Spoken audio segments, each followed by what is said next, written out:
Magandang oras mga kababayan, mga ka-Golden Boy. Talagang grabe kung gumapang itong busing ng mga sabungero dahil noong kamakalawa lamang ay napabalitang ginapang ang Napolcom. Ang director nito na si Rafael Kalinisan ay tinawagan daw ng big boss ng mga sabungero at nag-alok ng malaking halaga, pero inayawan ni Director Rafael Kalinisan. Ngayon, ang ginapang na naman nila ay itong mga natitirang mga kamag-anak ng mga nawawalang sabungero.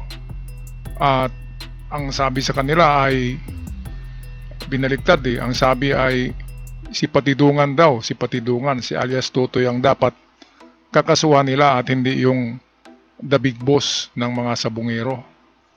Kaya atin muna panoorin ang detalye ng balitang ito. Video courtesy sa atin ng GMA Integrated News. Nagsumbong ang mga kaanak ng ilang nawawalang sabongero na meron daw mga nagpapakilalang taga-PNP CIDG na humihimok sa kanila na kasuhan si Julie Dondon Patidongan at idiin daw na siya ang mastermind sa kaso. Iniimbestigahan na ito ng Department of Justice. Susurin din ng mga otoridad ang bungo at mga buto ng tao na nakita sa Taal Lake sa Batangas. Balitang hatid ni Salima Refran. Isang linggo ring nasuspinde ang diving operation sa Taal Lake dahil sa masamang panahon. Sa pagpapatuloy ng operasyon sa paghahanap sa mga nawawalang sabungero, may na-recover daw na bungo at ilang buto ang Philippine Coast Guard. May kasamang bungo ng tao at mga buto. Nandun yung ngipin May ngipin na kasama. May DNA rin yun kasi parang buong buo pa yung nakakabit pa sa skull. So baka doon sa ngipin mismo may DNA pa. Nakuha ang mga ito sa mga kwadrant ng lawa na itinuro ni Julie Dondon Patidongan. Makikita mo talaga reliable yung sinasabi ng ating testigo na doon nga tinatambak ang mga tinatapon at dinidispatcha yung mga labi ng mga taong pinapatay. At marahil hindi lang mahahanap dyan, hindi lang siguro krimen sa sabong, ngunit sabi ko nga, maaaring sa drug war, maaaring ibang krimen na involve ang death squad na to. Gaya ng ibang na-recover sa Taal Lake, isa sa ilalim din ng mga buto sa forensic examination at DNA collection at posibleng ikumpara sa dental records. Okay, so pwede ngang hindi lahat sa isabong ang mga naitapon dyan kasi panahon pa rin yan ng tukang, pwedeng mga EGK victims. Kaya dapat bilis-bilisan ng pag-DNA niyan para malalaman at may match, ma-cross-match doon sa mga natitirang kamag-anak nitong mga nawawalang sabungero. Grabe ginapang pala ang mga diyan, mga natitirang kamag-anak at gustong baliktarin Baliktarin na si alias Tutoy daw ang the big boss diyan. Klarong-klaro naman na hindi. Di ba mga kababayan? Kaya itong isabong issue na ito ay isa ito sa karumal-dumal na nangyayari sa Pilipinas sa panahon ng ni Digong, sa panahon ng mga Duterte. At nag-iisa lang to sa history of the world ay ibang klasing pangyayari. Kasi within the EJK ay meron pang ibang grupo pala na nailigpit din katulad ng mga sabungeros. Kawawa. Kaya lang dito sa sa topic na ito ay 2 beses na ako na-strike dito Kasi bawal pala pag-usapan tong mga ganito sa YouTube, mga kababayan. Kaya sana hindi tayo ngayon ng taga YouTube mapansin kasi ayaw nila ng mga ganitong mga balita Yung may mga na deadball, may mga natsugi, ayaw nila ng ganyan Pero wala tayong magawa kasi magandang magandang development sa kaso ng mga sabungero. Alright, patuloy tayo sa video. Sumailalim naman sa dagdag na interview ng Department of Justice ang bagong saksing magpapalakas umano ng kaso. Posibleng ipasok siya sa Witness Protection Program. Binubuo na namin yung mga affidavit para yung complaint pwede na i-file. Hinog na yung kaso. sabihin ko sa ating mga kasama na paspasan na.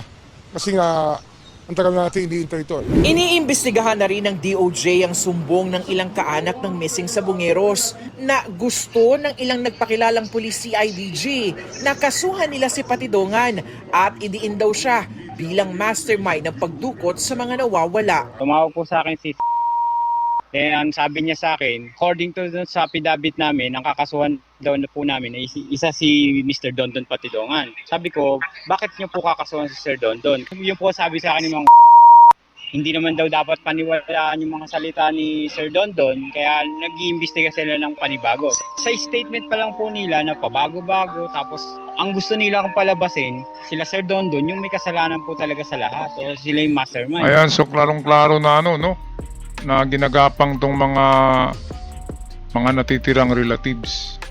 Kung ganyan lang na basta lang sila pa yung kakaso kay Dondon, kaya nga malaki ang pasasalamat nila at lumitaw si Dondon Patidongan. Kasi nabuksan muli ang kaso na ito. Kung wala si Dondon ay tuloy na yan na malibing sa limot ang pangyayaring ito. Kaya utang na loob ng lahat kay Dondon Patidongan sa matapang niya ng mga salaysay, di ba? At yung isa nalilitaw ay wala pa Tagal-tagal naman magpakita para magawan din natin ng reaction video. Okay, so dalawa na. Dondon plus yung isa na paparating na. Maganda rin daw. Ayos din na testigo kasi maraming alam. At hindi lang yan, meron siyang mga kuhang mga video sa sarili niya. Sariling kuha niya sa mga pangyayari. Kaya magandang development plus yung nakitang mga bungo ng tao, 'di ba, may ngipin pa. Doon pa rin sa nakunan ng mga sako noong nakaraang mga linggo. Kaya meron talaga totoong may mga itinapon doon. Okay, tapusin natin ng video mga kababayan, mga ka-Golden Boy, courtesy ng GMA Integrated News. Nanindigan ng mga kaanak na hindi sila pipirma sa affidavit kapag kinasuhan si Patidongan. Isa yan sa mga ulat sa amin na may mga kumikilos na ganyan ang gusto mangyari. Kaya na-relieve na yung service director ng CIDG. Nauna nang hiningi ni Remulla kay PNP Chief General Nicolas Torre III na alisin muna sa pwesto ang isang service commander dahil sa isyu ng tiwala sa paghawak sa investigasyon. Sinusubukan pa namin kunan ng pahayag ang PNP. Nitong weekend lang ay hepe pa ng CIDG si Brigadier General Romeo Macapas. Oops, Romeo Macapas Kabats ko ito mga kababayan sa University of San Carlos, Cebu. Si Macapas, kumukuha kasi ito ng advanced ROTC at pinagpatuloy niya pala ang training nila. Dalawa sila diyan na kaibigan ko ngayon, general na pala Romeo Macapas at saka yung isa si Neil Abisado at si Dennis Puentes. Ewan ko kung general na rin si Dennis Puentes. Kudos sa inyo mga kababayan diyan, bro. Hindi niyo ako makilala ngayon kasi hindi ko pangalan itong aking vlog. Anyway, good luck sa inyo dyan. Ang taas-taas na pala ng mga ranggo nyo. Just do your job. Okay? Gawin nyo kung ano ang tama. Romeo Macapas ng CIDG pala. Alright. So, balik tayo sa video. Sandali na lang to at matatapos na. Sabi niya sa isang text message, bineberipika pa nila ang impormasyong may mga pulis CIDG na nagpapadiin kay Patidongan sa mga kaanak ng mga nawawala. Hanggang dito na lamang tayo mga kababayan, mga ka-Golden Boy. Pag-comment sa inyong mga saloobin sa gusto niyong sabihin sa ating comment section. At sa mga bago pa lamang nakabisita sa channel, nakapanood, ay pag-subscribe naman. Just click ang red button, subscribers button. Malaking tulong para sa aming mga content creator. Hanggang sa muli, paalam at maraming salamat.